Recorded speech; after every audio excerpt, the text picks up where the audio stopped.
Welcome to Career Conversations. I'm Jeff Robinson, your host, and with me, as usual, is my co-host, Travis Kearns. And we are going weekly or 3 times a week, and our Career Conversations Women will go the 3rd week of the month. Maybe 3 times a month. Right. Not 3 times a week, yeah. Did I say 3 That'd be times a lot. Week? Yeah, that's what I heard. That would be a lot. Well, now they will have to edit me then, now that you said that and corrected that, but thank you very much. We're all off to a roaring start in the new year here. But we do have a Career podcast every week now, so be aware of that. Be on the lookout for that. Our schedule will be the Career Conversations first and second week Monday. It'll drop on Monday, first and second Monday of the month. Third Monday will be Career Conversations Women, and then we'll be back with Career Conversations, the normal broadcast, if we can call it that, on, I guess, broadcast. I'm an old school guy here, but on the 4th Monday of the month. So today we're going to talk about Christians and social media and communications and how we use our words and the tone at which we've used our words. Mm-hmm. And this is something that I'm a leading expert in, misusing words, so much so that I wrote a book about this back in 2021 and about what Scripture has to say about words. And I preached on it last week at my church, which is Abner Creek Baptist Church, in your association, Travis. And it's just something that's been on my mind. And, I have been talking about it and thought we'd make a good episode. But how are we as Christians to speak to one another, to interact with one another, particularly on social media? And right now, I think you and I, based on our conversation earlier, we would give evangelicals a failing grade, perhaps. Mm-hmm. Horribly failing. It seems that, as many people have said in the past, as you and I just talked about before we came on here, that people will hide behind keyboards, behind screens, and say things through keyboards and behind screens they would never say to a person face to face. It seems that for whatever reason, people on social media tend to be more combative. They tend to show more anger. There's nowhere near the compassion that would be shown to a person face to face. And just example after example, especially of evangelicals, some even evangelical leaders who are just nasty on social media.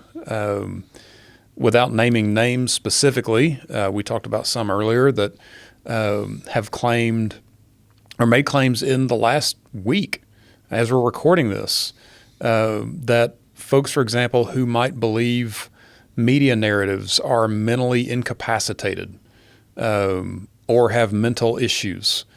Other Christian voices, evangelical voices on social media saying, I might kind of want to shoot a liberal here or there, or I might kind of feel that way, that it's okay to shoot people in the face. That's just not charitable, one. More fundamentally, it's not Christian to be vile in that way. So, yeah, I think there are some major concerns. Obviously, it's not everybody that acts that way. There are very good channels and outlets on social media. But it does seem, for whatever reason, that Satan is using it well, I think probably since its inception, but uses it to split believers and uses it to split believers and unbelievers. But again, I think the issue is that people tend to hide behind keyboards and screens and, for the most part, would say things they would never say in person. Yeah, I think a lot of us would benefit from taking another pass through the book of Proverbs, which I preached. My sermon Sunday was the trouble in our talk from Proverbs. Our church, we're preaching through a series through Proverbs right now on some Sunday mornings, usually verse by verse, book by book, but doing this, which has been very beneficial. But the Bible has a lot to say about our communication and our broken communication, because we talk all the time. And I don't know, surely, in human history, there's ever been a time when there have been more words expelled from the human mouth than there is right now. Mm-hmm. Between books and podcasts. And by the way, I think everyone has a podcast. Am I right about that? Almost everyone. Just about, seems like. Yeah, it really, there's all these podcasts. So I don't know, what does that say about our podcast? I'm not sure. I'll leave that up to those who are listening out there right now. But and of course, 24-hour news. I can remember, and my kids are they didn't believe me. I had to take them to YouTube of all things to prove my point. I told them that at 1 a.m. when I was growing up, television went off. Yep. The They Star said, Spangled Banner came on and Right. just static after that. Yep. They said, "Oh, you turned it off." I said, "No, it went off."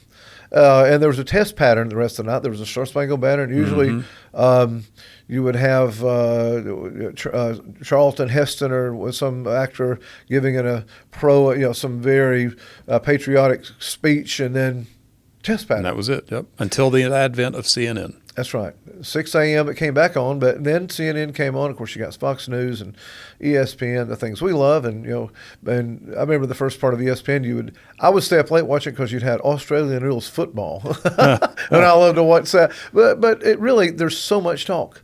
I mean, think about the talk about sports. Mm-hmm. It's nuts, the different sports talk shows that are available now. But Christians, I don't feel like we do well in this arena. And yet Scripture has so much to say about, really, a couple categories of words in Proverbs. If you want to hear my sermon, go to Abner Creek Baptist Church's website, and it's on there. But it's words of life, we speak in words of death. And really that's a summary of what Solomon writes about in there. And really our words are going in one direction or another. And you go back to the Reformation, and Martin Luther, for example, and how he debated some of his opponents, and Calvin, and how he debated some of his opponents. They weren't nice, but they did not debate personalities. Mm-hmm. They did not insult each other personally. They stayed on the topic. The same thing for the letters between Whitefield and Wesley over theology, over soteriology specifically. When Whitefield is asked, "Do you think you'll see Wesley in heaven?" He said, "No." And, "Oh, we got you. We knew you didn't think he was a Christian." He said, No. Dr. Wesley will be closer to the throne. I will never get that close. Yeah. Yeah. Because he's an Arminian, the Calvinists all said, "Well, surely an Arminian is not going to be in heaven." Right, yeah. And Whitefield said, "Well, absolutely, he'll be there. I just won't see him. I'll be too far away from the throne. He'll be too close." Yeah. And I think that's it. The two examples that you used, kind of opening here, that we saw recently, from some people who want to know better. I think arguing at the person, at the man, personal insults. Yeah. I think arguing the issues is one thing, but arguing personalities and personal attributes is quite another. Yeah, it's an ad hominem attack, which is a classic logical fallacy. And something just came to mind. I've heard over the last few days, especially with the various events going on in the U.S., that some on the conservative side of things, the right wing, have said liberals don't want to win arguments. They just want to kill you, which I don't necessarily think is the case for all liberal-minded people, progressive-minded, whatever they want to call themselves. Right. Are there some on the left who want to kill those on the right? Sure. Are there some on the right who want to kill those on the left? Sure. Mm-hmm. There's crazy uncles in every crowd. However, I wonder if on the right we're not saying we don't want to win the argument, we want to kill you. I think what we could be saying on the right is we don't want to win the argument, we want to make you look like an idiot. Right. We want to question your character, we want to question your mental capacity. We don't want to actually make the argument itself, just like what you're talking about, Jeff. We just want to make you sound like a fool. And if I can make you sound like a fool or paint you in that light, I don't need to engage the argument, which is much more difficult than arguing at the person. Proverbs 10:31-32. The mouth of the righteous brings forth wisdom, but the perverse tongue will be cut off. The lips of the righteous know what is acceptable. This is the English Standard Version I'm quoting from here. But the mouth of the wicked one is perverse. And yet I see a lot of Christians who are using, especially on social media, things that are perverse. There's not wisdom in their speech. There's nothing acceptable in their speech. It's not encouraging. Paul in Ephesians 4:32, or 4:29, let no unwholesome talk come out of your mouth. Mm-hmm. Only as good for building up as fits the occasion, so that it might give grace to those who hear. And I think that's a question we have to ask ourselves: are we giving grace to those who hear? And saying, it's okay to kill somebody or want to kill somebody, or calling them mentally challenged. I don't think that's giving grace. And again, those are just two examples we can multiply among many I see. And in one of the appendices in my book, Taming the Tongue, from 2021, I write about one of the reasons why I'm hesitant to use a lot of social media, why I tend to stay off Twitter, or now X. I wish you'd change it back to Twitter just so I have to always say that. But is because of this very thing. Mm-hmm. Because there's always that temptation to throw a flaming dart at someone, lob an insult at someone you're not going to see. And, I'll have enough things to give an account for before Jesus without that. Yeah, 1 Corinthians 10:31 comes to mind. Mm-hmm. Whether you eat or drink, whatever you do, do all things to the glory of God. Now, I have no doubt in my mind whatsoever that there are some out there who would try to justify what they're doing by attacking the person as being to the glory of God.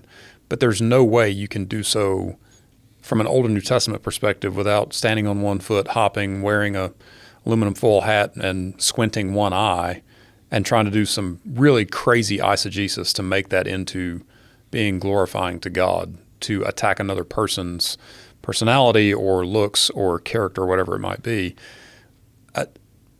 It's just troubling. I don't think at all I think this is important to say as well. I don't think we're saying don't ask questions, don't attack arguments, right. don't try to reason with people. That's not what we're saying at all. The issue becomes when you attack the person, especially in a way that you would never do to somebody's face. Now, there are some who would do it to the person's face. Yeah. That doesn't make it okay. But when you're attacking a person rather than an argument is when the trouble tends to happen. Well, I think and important for me over the years, because I've struggled with this, and which is what led me writing the book a few years ago. And Proverbs 15:1, a gentle word turns away wrath. And I saw a good example of this recently. Sean Hannity on Fox News. Sean's a conservative commentator, very well known. And Stephen A. Smith, a liberal commentator on ESPN. Mm-hmm. And they're friends, and they were on there going at it over an issue. And I love the way they kind of model this. They had some playful fun. They disagreed strongly. They wound up laughing. They were in different locations. They couldn't shake hands. They would have. Mm-hmm. They talked about appreciating each other when they got finished and had some good laughs. But they debated the issue, and that was it. And I thought, why can't? And I know Sean is a Roman Catholic, I believe, and I don't know about Stephen A. Smith. I have no idea what his if he claims to be a Christian. So this is I'm not weighing in on them. But as Christians, I mean, if they're not Christians, we need to be more like that. And I think part of this, they're able to laugh themselves. We've lost that ability in our country and even among Christians. And even I remember Steve Wellum one time in seminary did a whole 30 minutes, and he didn't remember having done this years later. I tried to rehearse that for me. A theology of laughter, a theology of humor. Mm-hmm. And he said we don't. Laughing, the ability to laugh at ourselves shows that we don't have it together, that Jesus had to come and get it together for us, that we're not all that. We take the gospel seriously, but not ourselves seriously. And I think, in our culture now, on both sides of the aisle, conservatives, liberals, within evangelicalism, we take ourselves far too seriously ourselves. And so we're able to swap insult for insult like that. And there's a tendency to just human nature. Mm-hmm. Derived from Genesis 3, there's a tendency to want to answer somebody when they make an argument you don't agree with. There's a tendency, or they make a statement that comes at you, there's a tendency to want to push back.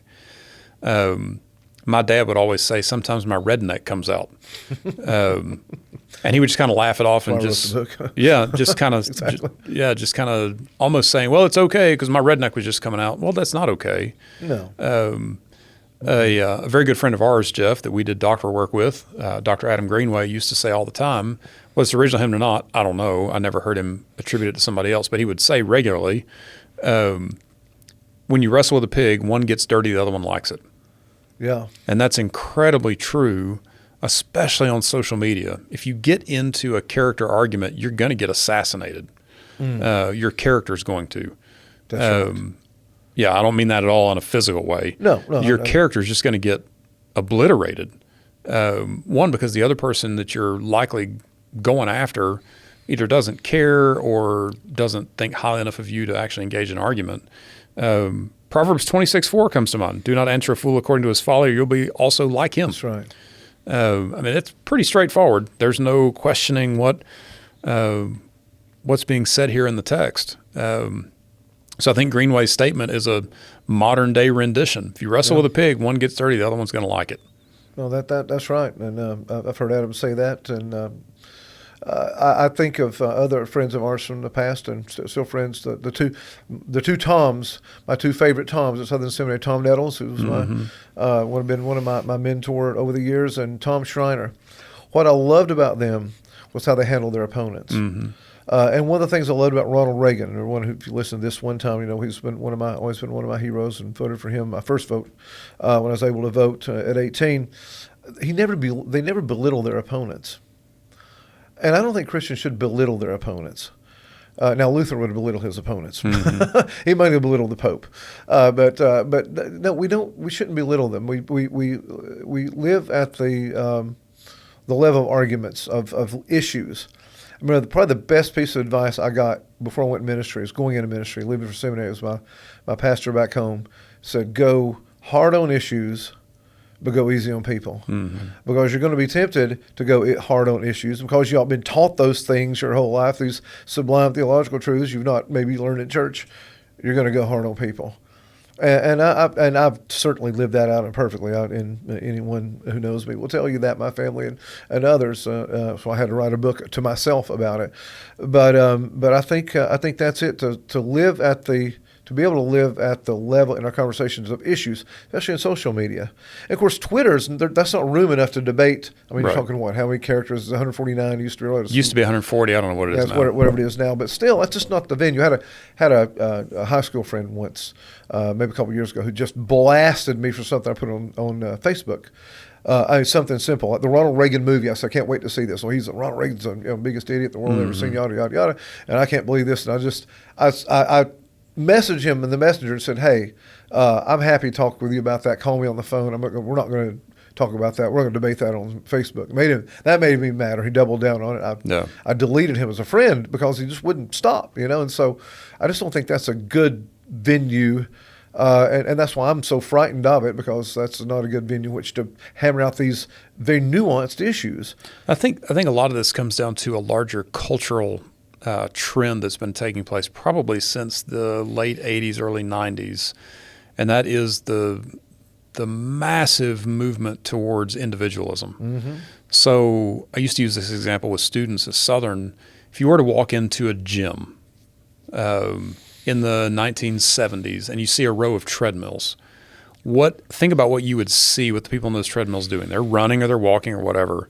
What about the other treadmills around? They're probably talking to the people back and forth across the treadmills as much as you can while you're huffing and puffing doing a cardio workout. If you go into one in the 80s, you might see the occasional set of headphones with a Sony Walkman. That person's just listening to music in his or her own world. If you walk into a gym now and you go to anything, treadmills, weight machines, anything, everybody has in earbuds or has headphones on. There's no sense of community being developed. It's just a collection of individuals. I think that individualization of culture is really what is at the heart of, and it's Genesis 3 is the ultimate foundation, but it's what's at the heart of this sense of wanting to attack all the time on social media. There's no sense of community. There's no sense of shared humanity, because you're not looking at a person. You're just seeing a collection of pictures of however that person wants to present himself or herself, statements that are posted, whatever it might be, stories that are posted. But there's no real sense of, I'm talking to another human being who has a mom and a dad, who might have a spouse, who might have children, who might have grandchildren, who has a life lived outside of or off of social media. And folks who get so deeply involved in that as their reality end up losing a sense of what reality actually is, which is not at all represented on major social media platforms, whether it be Facebook or Instagram or X or anything else, Discord, TikTok, whatever it might be. This is a subculture of a subculture of a subculture that's a created virtual reality. That's right. And that's all it is. Yeah, that's actually a point I make in my book on my chapter on social media, is that you think the whole world's on Twitter debating this, debating the free will or something like that. But it's really, there may be 4,000 people on there with you debating it, but out of 8 billion people on the planet, nobody's on Twitter. Yeah, same thing holds true inside our own religious tradition in the Southern Baptist Convention. is you see people on social media debating all about the SBC and all The these law things amendment or that, something all like these that. things that Yep. should be happening. Then you put 10 to 15,000 people in the room that are messengers, and it doesn't work out that way. Well, you thought based on social media it's going to go one way, and then it goes the other way by 80%. It's because this subculture of a subculture on social media is not representative of reality, of what's actually in the room, of the actual human beings in the room with physical brains who are doing the voting, doing the discussing, whatever it might be. When I think that the term you're unpacking there is expressive individualism. I think I think you're right. It's a good point. I think that is a lot is behind this. And the truth. There's no absolute truth, and I have my truth, and it's deeply personal. And when you insult my truth, you insulted my person. And I think part of that is a loss of truth, of absolute truth, of things that are. I mean, how many genders are there? Well, now you've insulted me if you say there's more than, there's only two, because that's not my view, and you've insulted me. I think you're right. It's very personal. And I think expressive individualism is something that's really you're right, has sort of helped bend the winds that's blown that along by a good bit. Yeah. I think, and I said this in my sermon Sunday, I think a couple of things, very fundamental things we have to remember as Christians that hopefully would help us, and this is what I try to remember when I'm speaking to someone with whom I know I disagree, or I know we're going to have a disagreement, I know we're not going to have, being a pastor in a local church, I've had conversations I know weren't going to go well, with church members for different reasons. But one, be this person a Christian or no, they are made in God's image. This is a person, I think it's what you're getting at. This person is an image bearer of God, no matter what they believe, no matter how wildly liberal they may be, or conservative, you don't like, whatever, the opposite Just of you. different. They're Yeah. different, right? But they're an image bearer of God. And as such, they have value and dignity. And secondly, you are having this conversation with your fingers, either conversation online or in person or on the phone or with text or whatever, before the face of God. Coram Deo, before the face of God. Everything we do is before the face of God. And we have an audience. He's watching us. And so it's not like we're just having this conversation in a bubble on social media. I mean, every as R.C. Sproul put it, every molecule and atom, God is sovereign over it. And I would say, and every tweet and every email.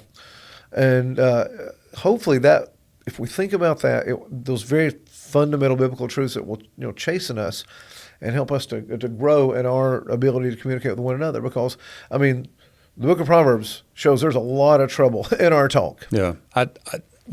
Every time I think about posting something on social media, especially if it's reactive, I always come back to something my mom told me when I was a kid. So we'd go to, there was a local store here in Greenville called TG&Y. It was the early version of Walmart, but tiny little store. And then Kmart came along, then Walmart. But she told me this in Walmart, or maybe in a TG&Y, I don't remember. Anyway, I remember the Walmart version of it. I would see a toy as a kid, and I'd pick it up, Mom, I got to have this, I got to have this, I got to have this.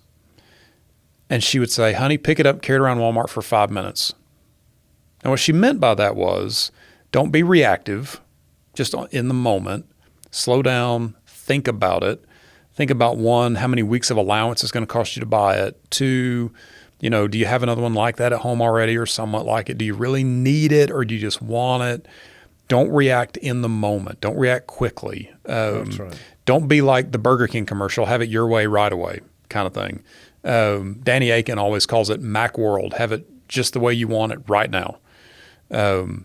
So in the same way, I think with social media, I think the difficulty is the fastness with which we can respond to something without thinking about it. It's interesting. I don't think you ever see handwritten letters like you would see, or in the same vein of what you would see on social media, because it takes time, it takes thought. It's the process of physically writing something rather than just banging it on a keyboard in 10 seconds and saying, I got him, I cornered him between a rock and a hard place. Slow down, give it some thought, and then think about 1 Corinthians 10:31. Is this glorifying to God by what I'm about to do or say?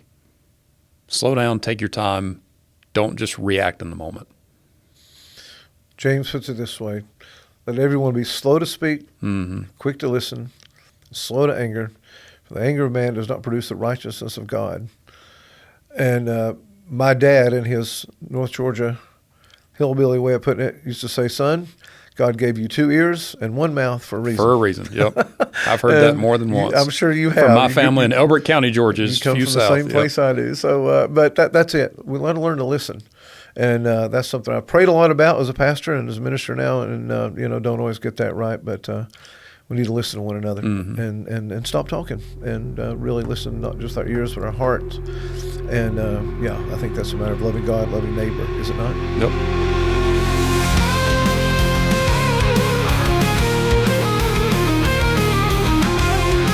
Thank you for listening to this podcast of the Baptist Courier and Courier Publishing. Be sure to like, subscribe, and hit the bell to make sure you never miss an episode. Be sure to follow us on all social media platforms and send any question you want us to consider to courierconversations@gmail.com.